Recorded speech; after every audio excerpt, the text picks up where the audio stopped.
ಶ್ರೀ ಗುರು ಬಸವಲಿಂಗಾಯ ನಮಃ. ವಿಶ್ವಗುರು ಮಹಾತ್ಮ ಬಸವಣ್ಣನವರನ್ನ, ವಿಶ್ವಜ್ಯೋತಿ ಅಕ್ಕ ಮಹಾದೇವಿರವರನ್ನ, ಸಕಲ ಶಿವ ಶರಣರನ್ನ ಎನ್ನ ಹೃದಯ ಮಂದಿರದಲ್ಲಿ ನೆನೆಯುತ್ತಾ, ಭಾರತೀಯರೆಲ್ಲರಿಗೂ ಬಸವನಾಡು ಅನುಭವ ಮಂಟಪ ಬಸವ ಕಲ್ಯಾಣದಿಂದ ಈ ಸಾಯಂಕಾಲದ ಸರ್ವರಿಗೂ ಶರಣ. ಒಂದು ಮಹಾತ್ಮ ಬಸವಣ್ಣನವರ ವಚನ. ಕಲ್ಲು ದೇವರು ದೇವರಲ್ಲ, ಮಣ್ಣು ದೇವರು ದೇವರಲ್ಲ, ಮರ ದೇವರು ದೇವರಲ್ಲ, ಪಂಚಲೋಹಗಳಿಂದ ಮಾಡಿದ ದೇವರುಗಳು ದೇವರಲ್ಲ. ಶೇತ, ಬಂದ, ರಾಮೇಶ್ವರ, ಗೋಕರ್ಣ, ಕಾಶಿ, ಕೇದಾರ ಮೊದಲಾದವುಗಳಲ್ಲಿ ಅಷ್ಟ ಸೃಷ್ಟಿಸಿದ ದೇವರುಗಳು ದೇವರಲ್ಲ. ತನ್ನ ತಾನು ಅರಿತು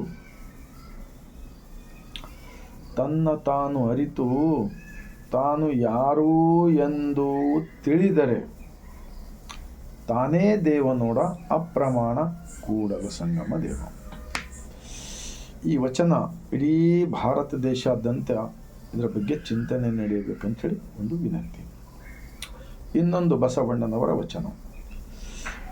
ಅರಗು ತಿಂದು ಕರಗುವ ದೈವಗಳು ಎಂತು ಸರಿ ಎಂಬೆನೆಯ್ಯ, ಉರಿಯ ಕಂಡರೆ ಮುರುಟುವ ದೈವಗಳು ಎಂತು ಸರಿ ಎಂಬೆನೆಯ್ಯ, ಅವಸರ ಬಂದರೆ ಮಾರುವ ದೈವಗಳು ಎಂತು ಸರಿ ಎಂಬೆನೆಯ್ಯ,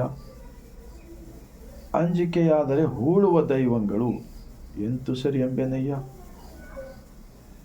ಸಹಜ ಭಾವ ನಿಜ ಐಕ್ಯ ನಮ್ಮ ಕೂಡಲ ಸಂಗಮ ದೇವ, ಒಬ್ಬನೇ ದೇವ ಕಾಣಿರಣ್ಣ, ಒಬ್ಬನೇ ದೇವ ಕಾಣಿರಣ್ಣ. ಈ ವಚನದ ಚಿಂತನೆ ಕೂಡ ಪ್ರತಿಯೊಂದು ಗ್ರಾಮ ಪಟ್ಟಣಗಳಲ್ಲಿ ನಡೆಯಬೇಕಾಗಿ ವಿನಂತಿ. ಈಗ ಅಣ್ಣ ಬಸವಣ್ಣನವರು ಇಂತಹ ಒಂದು ಸತ್ಯದ ಚಿಂತನೆ 12ನೇ ಶತಮಾನದಲ್ಲಿ ಅನುಭವ ಮಂಟಪದಲ್ಲಿ ನಡೀತಕ್ಕಂಥ ಸಂದರ್ಭದಲ್ಲಿ 770 ಜನ ಅಮರಗಣಗಳು, ಲಕ್ಷದ ಮೇಲೆ 96,000 ಉತ್ಪಾದಕ ವರ್ಗದವರು ತುಳಿತಕ್ಕೆ ಒಳಗಾಗಿರ್ತಕ್ಕಂಥವ್ರು.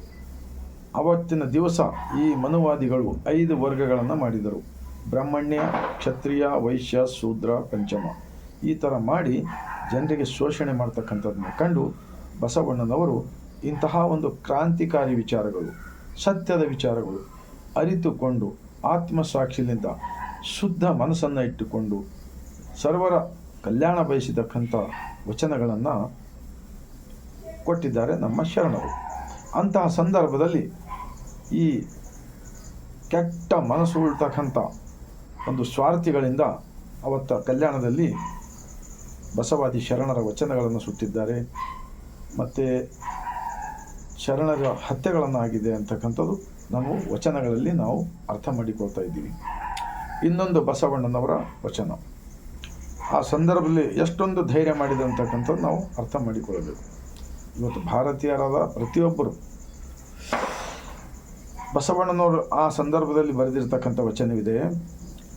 ನಾಳೆ ಬಪ್ಪುದು ನಮಗಿಂದೇ ಬರಲಿ, ಇಂದು ಬಪ್ಪುದು ನಮಗೀಗಲೇ ಬರಲಿ, ಇದಕಾರಂಜುವರು ಇದಕಾರಳಕುವರು, ಜಾತಸ್ಯ ಮರಣ ಧ್ರುವ ಎಂಬುದಾಗಿ ನಮ್ಮ ಕೂಡಲ ಸಂಗಮ ದೇವ ಬರೆದ ಬರಹವ ತಪ್ಪಿಸುವೆನೆಂದರೆ ಹರಿ ಬ್ರಹ್ಮಾದಿಗಳು ಇಲ್ಲ, ಹರೇ ಬ್ರಹ್ಮಾದಿಗಳಿಗೂ ಇಲ್ಲ. ಇನ್ನೊಂದು ಬಸವಣ್ಣನವರ ವಚನ.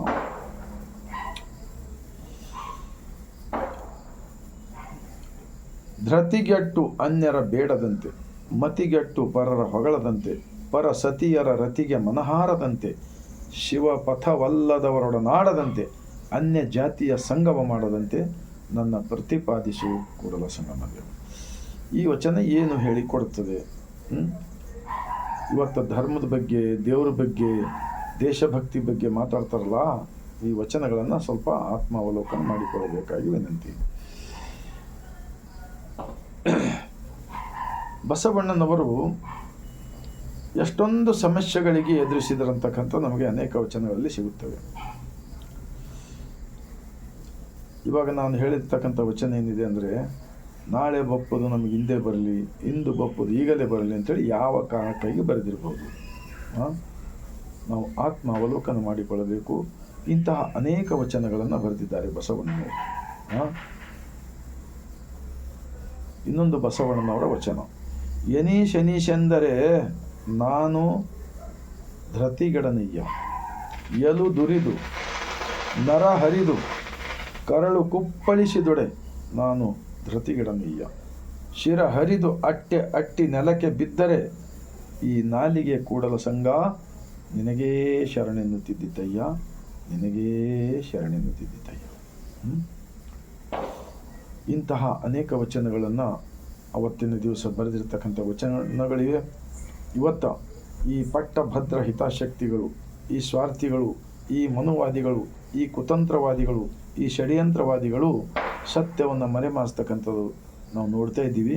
ಅದನ್ನು ಯಾರು ವಚನಗಳನ್ನು ಓದಿ ಅರ್ಥ ಮಾಡಿಕೊಂಡಿದ್ದಾರಲ್ಲ, ಅವರು ನಿಜಕ್ಕೂ ಈ ದೇಶದಲ್ಲಿ ನಡೀತಕ್ಕಂಥ ಅನ್ಯಾಯ, ಶೋಷಣೆ ಇದನ್ನು ನೋಡಿ ಬಹಳಷ್ಟು ದುಃಖವಾಗ್ತಾ ಇದೆ ಅಂತಕ್ಕಂಥವು ಈ ಮೂಲಕ ನಾನು ನನ್ನ ಒಳಗಿನ ವಿಚಾರಗಳನ್ನು ಹೊರಗೆ ಹಾಕ್ತಾ ಇದ್ದೀನಿ. ಆದ್ದರಿಂದ ಇವತ್ತು ಭಾರತ ದೇಶದಲ್ಲಿರ್ತಕ್ಕಂಥ 97% ಜನಗಳು ತಾವೆಲ್ಲರೂ ಜಗತ್ತಿನ ಮೊದಲನೇ ಅನುಭವ ಮಂಟಪದ ಶರಣರ ವಿಚಾರಗಳಿಗೆ ಮೊರೆ ಹೋಗಿ ಅವುಗಳನ್ನು ಅರ್ಥ ಮಾಡಿಕೊಂಡು ನೀವೆಲ್ಲರೂ ನಿಮ್ಮ ನಿಮ್ಮ ಗ್ರಾಮ ಪಟ್ಟಣಗಳಲ್ಲಿ ಬಸವ ಮಂಟಪಗಳು, ಅನುಭವ ಮಂಟಪಗಳು ಸ್ಥಾಪನೆ ಮಾಡಿಕೊಂಡು ನಿಮ್ಮ ದೇಹವೇ ದೇವಾಲಯ ಒಪ್ಪಿಕೊಂಡು ನಮ್ಮಲ್ಲಿರ್ತಕ್ಕಂಥ ಅಜ್ಞಾನದ ಆಚರಣೆಗಳನ್ನು ಕಸದ ರೂಪದಲ್ಲಿ ತೆಗೆದು ಹಾಕಿ ನಿಶ್ಚಿಂತ ಜೀವನ ಮಾಡುತ್ತಾ ಹೋದರೆ ಆವಾಗ ಮಾತ್ರ ನಾವೆಲ್ಲರೂ ಸ್ವತಂತ್ರ ಭಾರತ ದೇಶದಲ್ಲಿ ಸ್ವತಂತ್ರರು. ಇಲ್ಲ ಹೋದರೆ ಗುಲಾಮಗಿರಿಯಲ್ಲಿ ಬದುಕುವುದನ್ನೇ ಈಗ ನಾವೆಲ್ಲರೂ ಇದ್ದೀವಿ ಅಂತೇಳಿ ಇದನ್ನು ಅರ್ಥ ಮಾಡಿಕೊಳ್ಬೇಕು. ಆ ಕಾರಣಕ್ಕಾಗಿ ಭಾರತ ರತ್ನ ಡಾಕ್ಟರ್ BR ಅಂಬೇಡ್ಕರ್ಜಿರವರ ಅಭಿಮಾನಿಗಳಾದವರು, ಬಸವಣ್ಣನವರ ಅಭಿಮಾನಿಗಳಾದವರು, ಇವರೆಲ್ಲರೂ ಕೂಡಿ ಅವತ್ತು ಅನ್ಯಾಯದ ವಿರುದ್ಧ ಹೋರಾಡ್ತಕ್ಕಂಥದ್ದು ಕಾರ್ಯ ಮಾಡಿದ್ದಾರೆ. ಇಂತಹ ಅನ್ಯಾಯ ಇವತ್ತು ಕೂಡ ನಾವು ಎದುರಿಸಬೇಕೇ ಆಗಿದ್ದರೆ ಬಸವಾದಿ ಶರಣರ ವಚನಗಳು ಮತ್ತು ಭಾರತ ರತ್ನ ಡಾಕ್ಟರ್ BR ಅಂಬೇಡ್ಕರ್ಜಿರವರ ಸಂವಿಧಾನ ಓದಿರಿ. ನೀವೆಲ್ಲರೂ ಸತ್ಯದ ಪರವಾಗಿ ನಿಂತು ನೀವೆಲ್ಲರೂ ಬಸವಣ್ಣನವರ ಭಾವಚಿತ್ರ, ಅಂಬೇಡ್ಕರ್ ಅವರ ಭಾವಚಿತ್ರವನ್ನು ಹಿಡಿದುಕೊಂಡು ಅವರ ಭಾರತ ಸಂವಿಧಾನ, ವಿಶ್ವ ಸಂವಿಧಾನದ ಗ್ರಂಥವನ್ನು ತಲೆಯಲ್ಲಿ ಇಟ್ಟುಕೊಂಡು ಪ್ರತಿಯೊಂದು ಗ್ರಾಮ ಪಟ್ಟಣಗಳಲ್ಲಿ ತಾವೆಲ್ಲರೂ ಜನಮನಕ್ಕೆ ಒಂದು ಪ್ರಚಾರ ಮಾಡ್ತಕ್ಕಂಥ ಕಾರ್ಯ ಮಾಡುವಿರಿ. ಮಾಡಿದರೆ ಮಾತ್ರ ಎಲ್ಲ ಸಮಸ್ಯೆಗಳಿಗೂ ಪರಿಹಾರ ಸಿಗುತ್ತದೆ ಎಂದು ಹೇಳುತ್ತಾ, ಕೊನೆಯದಾಗಿ ತಮ್ಮೆಲ್ಲರಿಗೂ ಮನಕ್ಕೆ ತಟ್ಟಿದೆ ಆದರೆ, ನಿಮ್ಮ ಹೃದಯಕ್ಕೆ ತಟ್ಟಿದೆ ಆದರೆ, ಈ ಭಾರತ ದೇಶದಲ್ಲಿರ್ತಕ್ಕಂಥ 145 ಕೋಟಿ ಜನರ ಮನೆ ಮತ್ತು ಮನೆಗಳಿಗೆ ತಲುಪುವ ಕಾರ್ಯ ಮಾಡಿದ್ದೇ ಆದರೆ ನಿಜವಾಗಿರ್ತಕ್ಕಂಥ ದೇಶಭಕ್ತರು ಅವರಾಗುತ್ತಾರೆ. ಹೊರತಾಗಿ ಸುಮ್ಮನೆ ಬಾಯಲಿಂದ ದೇಶಭಕ್ತಿ, ರಾಷ್ಟ್ರಭಕ್ತಿ ಅಂತ ಹೇಳ್ತಾ ಇಲ್ಲಿ ಜಾತಿ ಭೇದ ಭಾವ, ಮೇಲು ಕೀಳು, ಏನು ಆ ದೇವರು ಈ ದೇವರು ಈ ಮೂಲಕ ಜಗಳ ಹಚ್ಚಿ ಬೆಂಕಿ ಹಚ್ಚತಕ್ಕಂಥವ್ರು ಇದ್ದಾರಲ್ಲ, ಎಲ್ಲರೂ ಕೂಡ ನಿಜವಾಗಿರ್ತಕ್ಕಂಥ ದೇಶಭಕ್ತರಲ್ಲವೇ ಅಲ್ಲ. ಇವರೆಲ್ಲರೂ ಈ ದೇಶದ ಜನಗಳಿಗೆ ನೆಮ್ಮದಿಯಿಂದ ಬದುಕಲು ಕೊಡ್ತಾ ಇಲ್ಲ.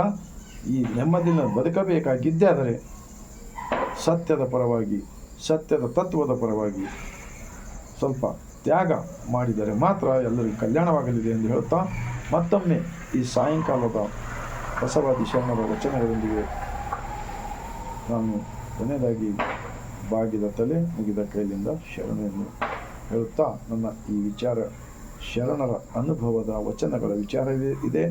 ತಾವೆಲ್ಲರೂ ಆತ್ಮಾವಲೋಕನ ಮಾಡಿಕೊಳ್ಳುವಿರೆಂದು ಮತ್ತೊಮ್ಮೆ ವಿನಂತಿಸಿಕೊಳ್ಳುತ್ತಾ, ಸರ್ವರಿಗೂ ಮತ್ತೊಮ್ಮೆ ಶರಣ.